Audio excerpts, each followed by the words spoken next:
Welcome back for another Ixalan Draft League. This is Old Man Poole. This is the first one I've done in a little while, and we have been rewarded. Register Alpha, super good. Just an absolutely disgusting card. 7/7 across 2 bodies for 5 mana is already pretty good, and the fact that it just gives your other dinosaurs haste, including the token you make, is pretty absurd. I don't in general like first picking a double colored card, but I think this is definitely one of the ones you will, and you can always splash for it if you need to as well. Other good cards in the pack include Contract Killing, Call to the Feast, that's also dual colored.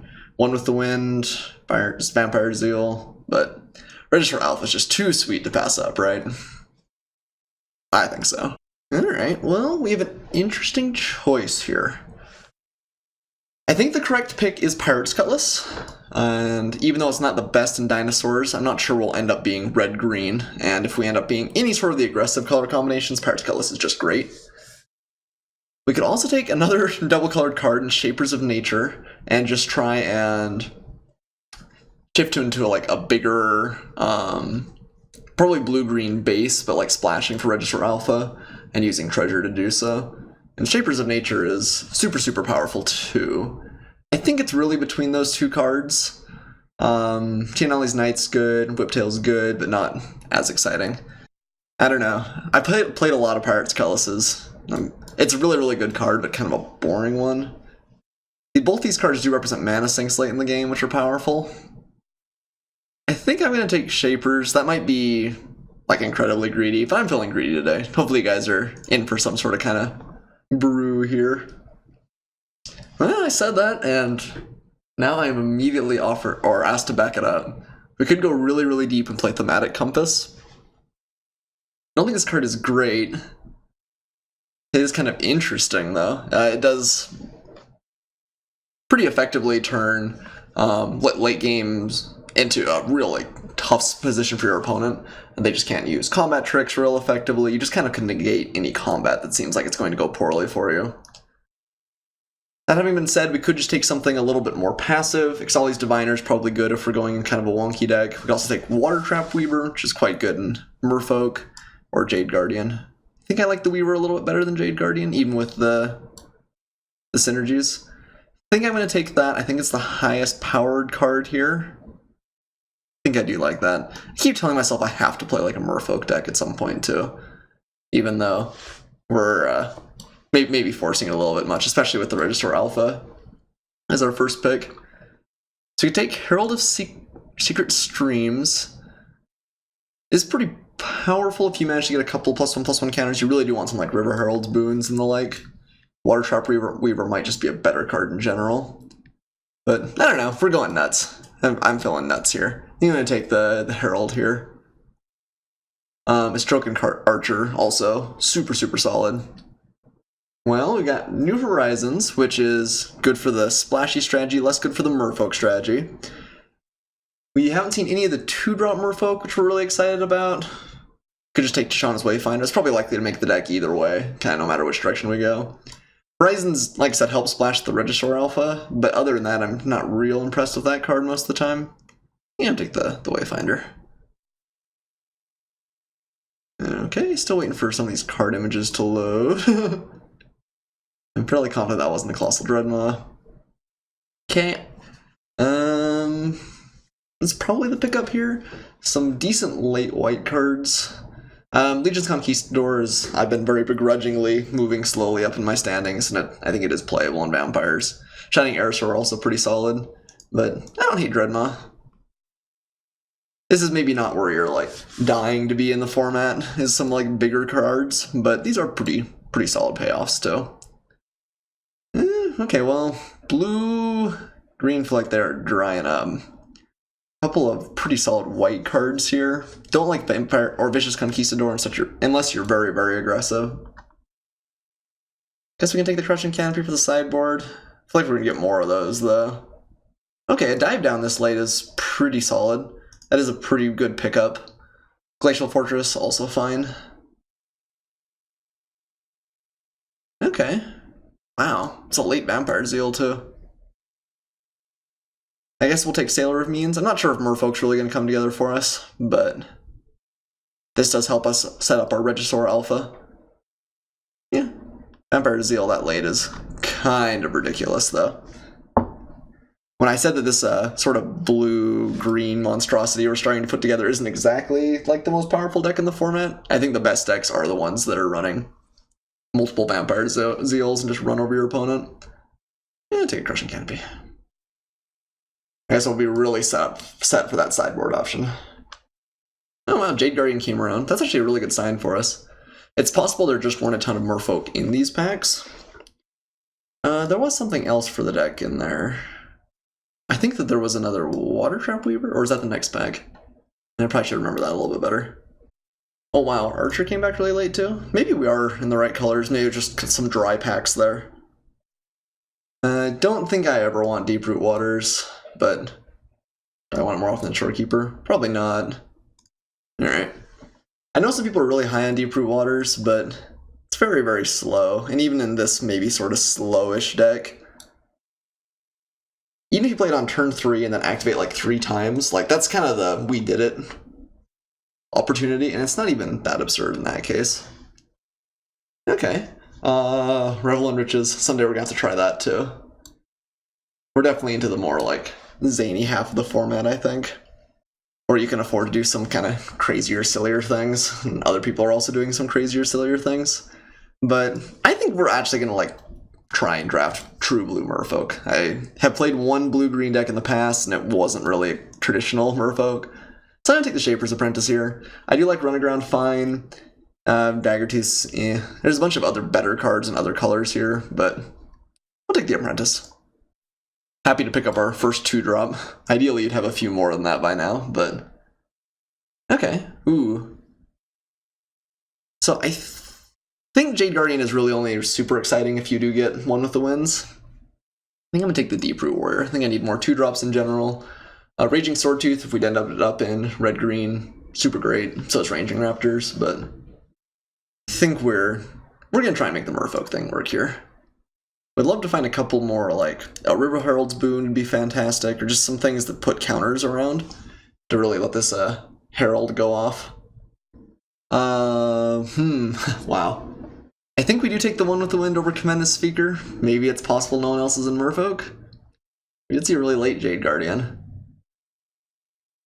We're probably going to get either that or dive. Well, maybe not dive down out of the pack either. I think one with the wind is the pick, though. It just steals so many random games. Dropping on a Jade Guardian, or even something like a Sailor of Means, often just wins the game for you. So I take the one with the wind. I am definitely hoping the Speaker wheels, though. Okay. Not a ton for us here. We could take Slice and Twain as a sideboard card, I guess. Don't like Blossom Dryad. Not in love with Spiral Pierce. Yeah, I'm gonna take Slice. I think that's one thing you have to kind of get used to in this format, though. There are just some packs that, even if you feel like you are in the right colors, you just never find anything good for them. It's an interesting choice here between Tishana's Wayfinder and another Dive Down. I'm hoping to be more aggressive. I think I'm going to... Well, I don't know. This is wheeled last time, though, too. Maybe people just aren't rating it that highly in this draft. I think Tishana's Wayfinder is less likely to wheel. I think I'm going to pick it up. Dive Down actually might be a better card there, but I think there's a chance we get it back anyway. Yeah, another Wayfinder. I guess they work pretty well with the Herald. Wayfinders for days. Would really like to see a couple more 2-drops, though. I think at this point we're probably not playing Colossal Dreadmaw. Maybe we'll play the Alpha. We'd like to cut the Sailor of Means, though. This card is very good. Okay, I don't hate taking a Jungle Delver here. It's a Merfolk that puts counters on himself, and this card has actually been kind of impressive to me in the late game. A lot of times when your opponent plays their 1-drop on turn 7, you're just kind of like, huh, that's terrible. But this guy, usually I look at him like, well, if we're in a board stall, eventually this does just kind of take over. And it's not bad on turn 1, obviously. Enables your Merfolk synergies. Okay, I'll take a Depths of Desire too. I do like Commune with Dinosaurs, but less in this deck since we don't have tons going for it. But having a little bit more interaction with Depths is pretty solid. Don't want another Crushing Canopy, so it's between Crash the Ramparts and Cancel. We might just need another Trick to help us get through. Don't love either of these cards. Okay, wow. Both these pretty late. Ranging Raptors is just on color, which is nice. The value is not like insurmountable, but it does give you a little bit. Let us go and find red for the alpha, for instance. Don't hate Sword Tooth, but I think I'm going to take the Ranging Raptors. Just add this pile of 3-drops. Okay, Commander's Speaker came back around, which is great. So I think we might be the only Merfolk drafter at the table. And it may just be that these packs have been a little bit light. It's possible that another Merfolk drafter would take Dive Down over Speaker. But I think the only reason you do that is you had like 3-1 with the Winds or something already. So, I mean, we definitely want to open up some good stuff. We need some 2-drops in the next pack, but I don't hate where we're at. Definitely too many 3s. I think that's the #1 takeaway right here. Probably cut Sailor of Means for the Raptor. Raptor's just going to be better most of the time. Still planning on playing the Regisaur Alpha, although it's probably close. We end up with an absolute wealth of playables, maybe we wouldn't. Okay. So, I am not as high on Waker of the Wilds as I was at the beginning of the format. It still does take over a game in the late game. Is Merfolk or creatures? So yeah, it would make these unblockable with the Herald. I think One with the Wind is just the better pick, though. Which feels kind of absurd to me, but this card just is kind of stupid a lot of the time. There's not a lot of great cards that interact with it, and you just can run away with games. So I think I'm going to take the One with the Wind. Not what we're hoping to see here. Verdant Sun Avatar I don't think is really playable, especially in this deck. Guess I'll take another Depths of Desire. Really worried about how, even though we've got kind of a low mana curve, there's a lot at 3. I'd feel a lot better if the cards were lining up at 2. Ooh, well, this is a late Vanquisher's Banner. 2, 3, 4, 5, 6, 7, 8, 9, 10. Yeah, I think we're going to take that over not much else. I mean, Siren Lookout's pretty solid, but outside of that,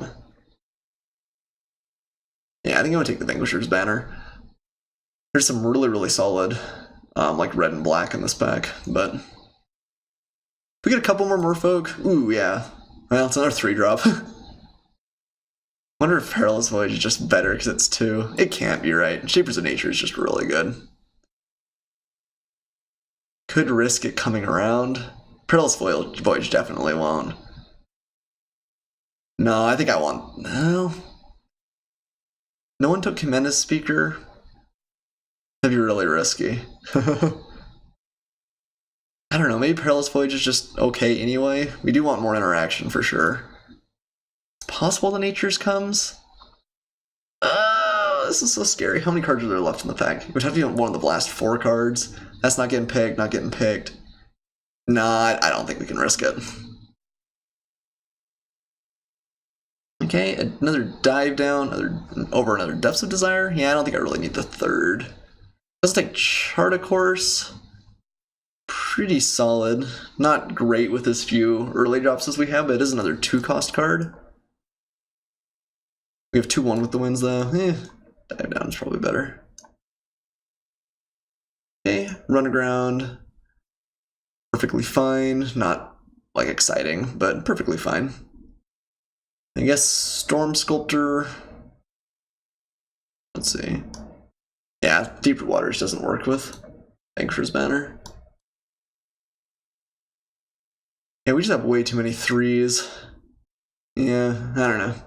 Not in love with the deck. I was hoping we'd see a little bit more later on. Take the Shiproot later now. I mean, we do have some power. It's possible we can steal some games with One with the Wind. Yeah, the deck is a little bit awkward. Got Wayfarers for days. Maybe just Wayfarers and, you know, Herald and One with the Wind is just enough.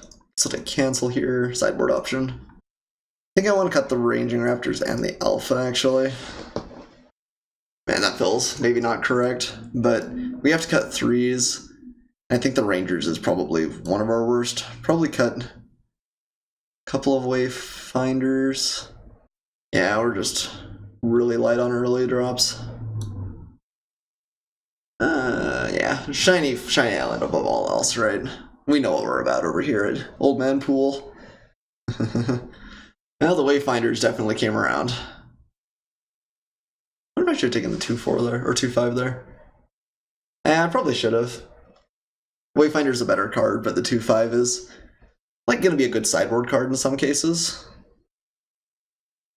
It would give us a little bit more variety in our plays. Yeah. I will say that I am not in love. I don't think it's terrible. I just don't think it's really all that good either. Too many 3-drops, not enough 2-drops. Just kind of a little bit more expensive than your Merfolk deck wants to be. So I do think we want 16 lands. Vanquisher's Banners are only 5. I wonder if we do want the Alpha. Feels like a shame to leave this guy in the sideboard. But I guess, I mean, I did kind of just shift into Merfolk after taking him, so no one to blame but me, I suppose, too. Thing is, I'm just not sure what we would play over any of this. I mean, like, Raptors, it's fine. Could play more Wayfinders, but I think that the other cards we have are probably better most of the time. I think this is the deck. Probably try and stick one of our 3-drops, drop a 1 with the wind on it, and keep dive down up, and just try and mize victories out of that, I guess. I don't think it's terrible, it's just the curve is not great. But, well, let's see how we do. See you guys for match 1.